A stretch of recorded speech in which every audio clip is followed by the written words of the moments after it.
What if one day you woke up alone on an empty train, lights flickering, the tracks silent, and the only sound was your breath echoing down the corridor? No announcement, no passengers, just rusted steel, cold silence, and a gut feeling that something isn't right. Post-trauma begins like a fever dream you can't shake. You play as Roman, an aging train conductor who finds himself trapped in a world where time feels broken, logic slips through your fingers, and every hallway whispers secrets you weren't meant to hear. There's no tutorial, no guiding hand, just questions that only grow darker the deeper you go. From the very first steps, there's a crushing sense of isolation. The fixed camera angles don't just frame the horror, they stage it, always one step ahead, always hinting at something, just out of sight. It's a nightmare that wears the skin of nostalgia, but hides a new kind of dread underneath. This isn't a game that tells you you're in danger. It makes you feel it. Every corner turned is a risk. Every shadow could be watching. And deep down you can't shake the question. Is this really happening? Or is Roman already lost? Welcome to Post-Trauma. Let's step inside. Behind the haunting corridors and surreal puzzles of post-trauma is a small indie team called Red Soul Games, developers with a clear mission to resurrect the spirit of PS2-era survival horror. And they're not shy about their inspirations. From the slow-burn psychological tension of Silent Hill 2 to the tank controls and resource stress of Resident Evil, this game wears its love for the classics on its blood-stained sleeve. But post-trauma isn't just a tribute. It's a reimagining, rough around the edges, but undeniably sincere.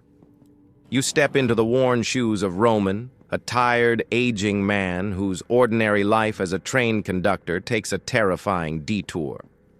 He awakens, alone in a ghostly train, disoriented and trapped in a space that seems to twist the rules of reality. Who put him here? Why can't he remember how he got on board? And more importantly, what else is riding this train with him? This setup is intentionally disjointed. Post-trauma doesn't spoon-feed exposition or hold your hand.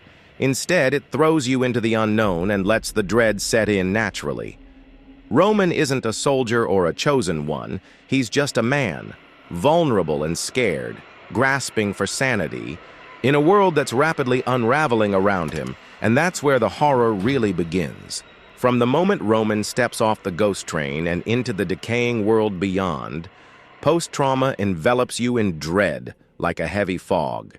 This isn't just a setting, it's a character in its own right, speaking through flickering lights, distant, whispers and spaces that feel wrong. The environments are handcrafted to feel both familiar and alien, echoing the liminal dreamlike terror of Silent Hill's fog-covered streets or the sterile dread of Siren's cursed villages. But there's something even more uncanny here, like the world remembers you even if you don't remember it. The visual design leans hard into retro realism, not in fidelity, but in feel. Textures are grimy and tactile. Rooms are dressed in muted palettes, faded greens, rusted reds, sterile grays that evoke the PS2 aesthetic while still feeling fresh under modern lighting techniques. It's as if the game was pulled from an old memory card and given just enough polish to look presentable, but never safe. Fixed camera angles are the star of the show here. Every shot feels composed, almost painterly, framing Roman not as a protagonist, but as prey. Shadows stretch unnaturally. Narrow hallways distort as the camera slowly pans, building unease before the player even realizes why they're uncomfortable.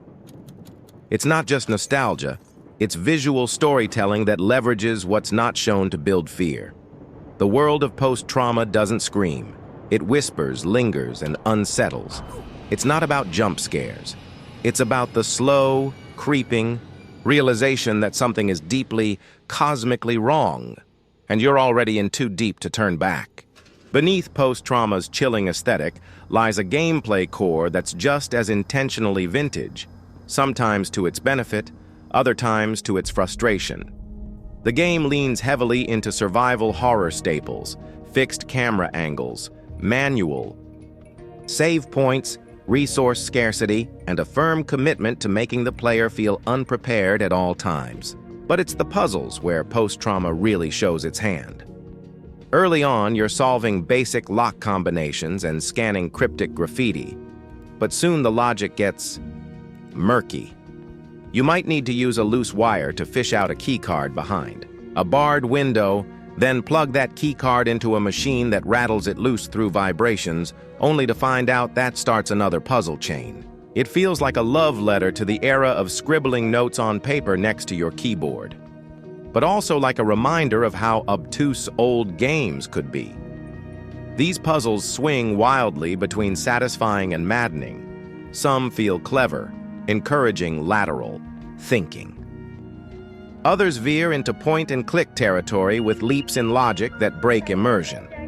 Adding to the tension are sudden shifts into first-person segments, which abandon the fixed camera and reframe puzzles in disorienting new ways. These moments feel ambitious, but not always well integrated. The lack of hand-holding is intentional. There are no glowing objectives, no map markers, no quest logs. You are meant to feel lost, confused, and vulnerable.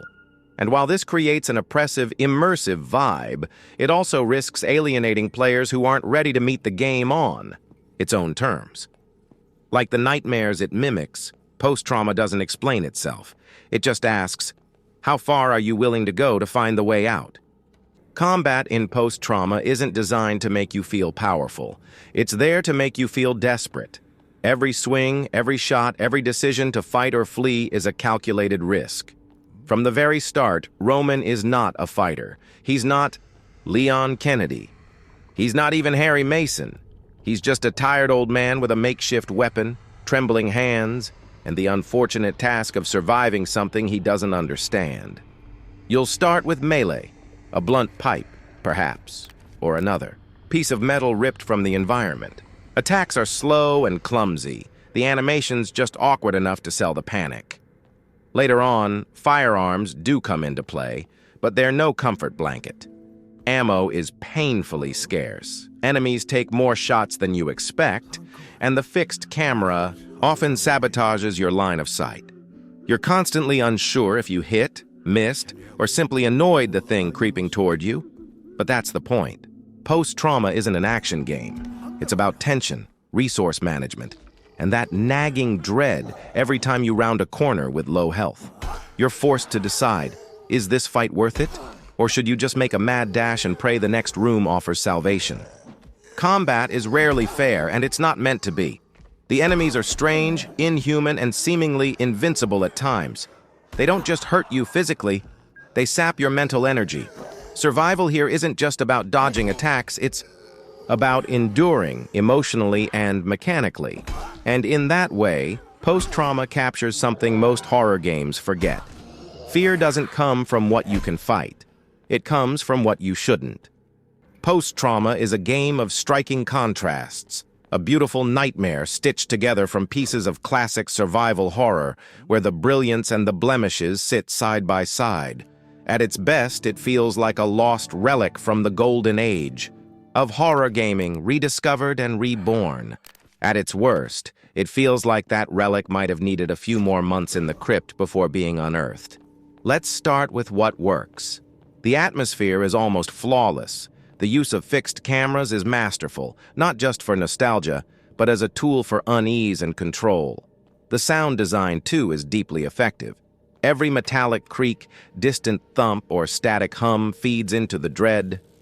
Even the janky cutscenes, rather than break immersion, somehow enhance the surreal, dreamlike tone. It's as if you're watching a memory unfold, one that doesn't quite feel yours. But then the cracks appear. The narrative, while thematically eerie, feels fragmented, less a story and more a collage of spooky ideas. The first-person segments, though rare, disrupt the flow and clash tonally with the core gameplay. And the puzzle design? Brilliant at times, but too often obtuse, like it values mystery over logic. These flaws don't ruin post-trauma, but they do expose its indie roots. It's ambitious, sometimes more than it can handle. It's bold, sometimes to a fault. But The game's sincerity and vision push it forward even when its execution stumbles. It's a rough gem, one that will resonate deeply with fans of the genre even as it frustrates. And maybe, just maybe, that roughness is part of the charm. Post-Trauma isn't a polished blockbuster horror title. It doesn't want to be.